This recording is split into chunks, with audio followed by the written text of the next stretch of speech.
కూటమి నేతల కనుసన్నుల్లో రాష్ట్ర వ్యాప్తంగా పేకాట క్లబ్బులు అడ్డు అదుపు లేకుండా నిర్వహిస్తున్నారని సమాచారం. గతంలో 2-3 ప్రాంతాలకు పరిమితమైన క్లబ్బులు ఇప్పుడు రాష్ట్ర వ్యాప్తంగా దర్జాగా విస్తరించడం పట్ల రాజకీయ విశ్లేషకులు విస్మయాన్ని వ్యక్తం చేస్తున్నారు. బాబు ఆలోచన విధానం ప్రకారం అవినీతి సంపద సృష్టిలో భాగంగా కూటమి నేతలు రాత్రి పగలు అనే తేడా లేకుండా పనిచేస్తున్నారనే విమర్శలు వెల్లువెత్తుతున్నాయి. సంక్షేమ పథకాలు అమలు కోసం ఎదురు చూసిన వారు కంగు తినేలా వారి ఇంటి ముందుకే మద్యాన్ని సరఫరా చేస్తున్నారు. చంద్రబాబు ముఖ్యమంత్రిగా కూటమి పార్టీల పాలన ప్రారంభమైన తర్వాత ఇంటింటికి మద్యం బాటిళ్లు అందేలా బెల్ట్ షాపులు ఏర్పాటు చేశారు. నిజానికి బెల్ట్ షాపులు అనేవి చట్ట విరుద్ధమైనవి. అయినా సరే కూటమి నేతల కనుసన్నల్లో నడుస్తున్న మద్యం మాఫియాల పుణ్యమా అని ఊరూరా బెల్ట్ షాపులు పనిచేస్తున్నాయి. దాంతో నేడు రాష్ట్ర వ్యాప్తంగా మద్యం ఏరులై పారుతోంది. అధికారిక మద్యం వేలం పాటల్లాగానే అనధికారికంగా వేలం వేసి మరీ బెల్ట్ షాపులను కేటాయించారంటే రాష్ట్రంలో ఎలాంటి దురదృష్టకర పరిస్థితులు నెలకొని ఉన్నాయో ఊహించవచ్చు.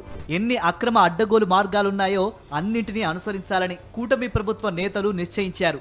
దీపం ఉండగానే ఇల్లు చక్కదిద్దుకోవాలన్నట్టుగా అధికారంలో ఉండగానే లెక్కాపత్రం లేకుండా కోట్లాది రూపాయల అవినీతి సంపదను వెనకేసుకోవడానికి రకరకాల మార్గాలు అనుసరిస్తున్నారు.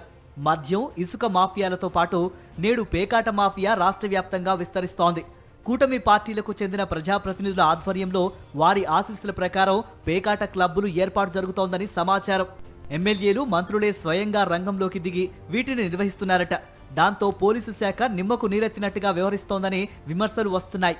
చాలా చోట్ల పేకాట క్లబ్ల నిర్వహణకు విపరీతమైన పోటీ ఉండడంతో వేలం వేసి మరీ వాటిని ఆయా నిర్వాహకులకు కేటాయిస్తున్నారంటే పరిస్థితి ఎంత దిగజారిపోయిందో అర్థమవుతోంది. కూటమి పాలన మొదలైన తర్వాత అంతా మా ఇష్టం అన్నట్టుగా కూటమి నేతల ఆశీస్సుల ప్రకారం అసాంఘిక శక్తులు రెచ్చిపోతున్నాయి. ప్రస్తుతం అందుతున్న సమాచారం ప్రకారం రాష్ట్ర రాజధాని ప్రాంతమైన అమరావతి పరిధిలోని గుంటూరులో 4 పేకాట క్లబ్బులు నడుస్తున్నాయట. గోదావరి జిల్లాలో 5 చోట్ల, వైజాగ్ కేంద్రంగా 3, పుట్టపర్తి నియోజకవర్గంలో 3, అనంతపురంలో 5, కర్నూలు జిల్లాలో 3 చోట్ల పేకాట శిబిరాలు నడుస్తున్నాయని పోలీసు వర్గాల ద్వారా అందుతున్న సమాచారం. వాటిలో రాత్రి పగలు అనే తేడా లేకుండా పేకాట రాయళ్లు చెలరేగిపోతున్నారట. ఉమ్మడి కృష్ణా జిల్లాలో నడుస్తున్న పేకాట శిబిరాల సంఖ్య ఇంత అని చెప్పడం కష్టమేనని పోలీసు అధికారులు అంటున్నారు.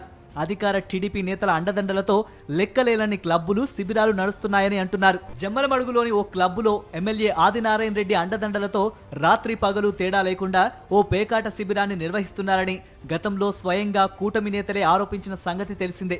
అనకాపల్లి ఎంపీ సీఎం రమేష్ స్వయంగా ప్రభుత్వానికి ఫిర్యాదు చేస్తే అప్పట్లో అది చర్చనీయాంశంగా మారింది.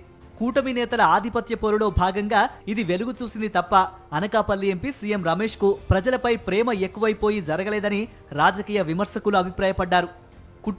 కుటుంబాలను సమూలంగా నాశనం చేసే చరిత్ర జూదానికి ఉంది.